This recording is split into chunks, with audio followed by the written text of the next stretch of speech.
Sachin enterprises याच शेडच्या बाजूलाच इथे अशाच अनधिकृत शेड उभारल्यात.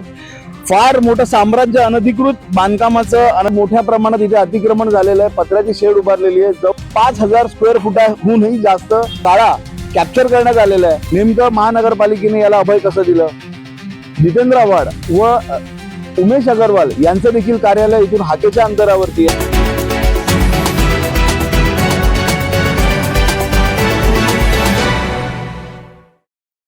नमस्कार, बातमीकार मध्ये आपलं सर्वांचं स्वागत आहे. ठाणे शहर एका विशिष्ट आपली ओळख असलेल्या या ठाणे शहरामध्ये अनधिकृत बांधकामांचं आणि अनधिकृत गोष्टींचे प्रमाण वाढत चाललेलं आहे. हा विषय घेऊन आम्ही आपल्यापर्यंत आलेलो आहोत. ठाणे शहराची ओळख म्हणजे तलावांचं शहर, बुद्धिजीवी लोकांचं शहर, एक सुसंस्कृत आणि सुशिक्षित लोकांचं शहर असं ओळखलं जातं.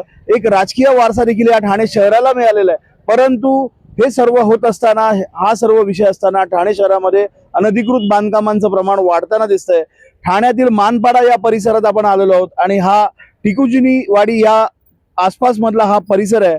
आपण पाहू शकता या ठिकाणी सचिन एंटरप्राइजेस असं एक मोठी शेड उभारून एक फार मोठी वास्तू उभारली गेलेली आहे आणि हे कुठेतरी इथे कमर्शियल ऍक्टिव्हिटी होत आहेत.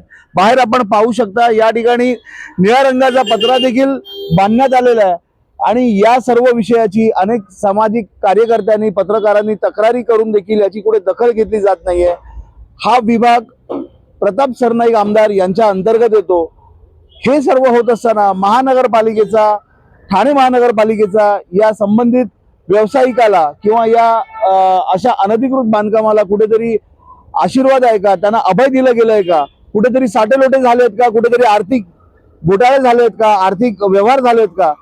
याकडे दुर्लक्ष कसं काय केलं जात आहे? महानगरपालिका याच्यावरती कधी कारवाई करणार? हा विषय आपल्याला पाहावा लागेल. सचिन एंटरप्राइजेस याच शेडच्या बाजूलाच इथे अशाच अनधिकृत शेड उभारल्यात. फार मोठं साम्राज्य अनधिकृत बांधकामाचं, अनधिकृत ह्या दुकानांचं इथे बांधण्यात आलेलं असं दिसतंय. आपण पाहू शकता डिलिव्हरी कुरिअर सेंटर आणि इथे पडदे लावलेले आहेत.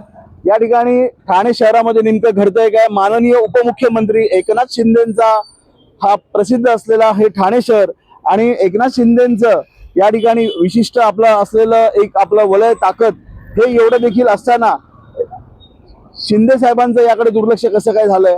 माननीय आमदार प्रताप सरनाईक याच्याकडे डोळेझाक करतायत का?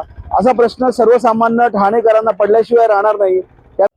एक हास्यास्पद प्रकार सचिन एंटरप्राइजेस पासून पुढे अजून एक गाळा, त्याच्या पुढे अजून एक गाळा आणि इथे आपण पाहू शकता झेप्टो कंपनीचं एक गोडाऊन आहे. इकडे झेप्टोचे कर्मचारी देखील काम करतायत.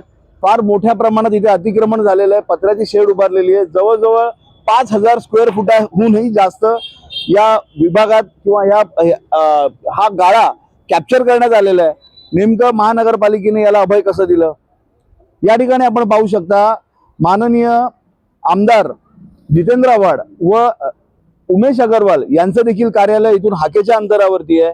सामाजिक कार्यकर्ते, राजकीय कार्यकर्ते याकडे डोळे झाकून का आहेत? हा प्रश्न तुम्हाला, आम्हाला ठाणेकरांना पडल्याशिवाय राहणार नाही. कॅमेरा पर्सन लक्ष्मण सह मी अभिषेक शिंदे, चेहरा ठाण्याचा. मुंबईतील अशा नवीन घडामोडी जाणून घेण्यासाठी बातमीकार न्यूज चॅनलला लाईक, शेअर, कमेंट आणि सबस्क्राईब करा आणि बेल आयकॉनला क्लिक करून ऑल करायला विसरू नका.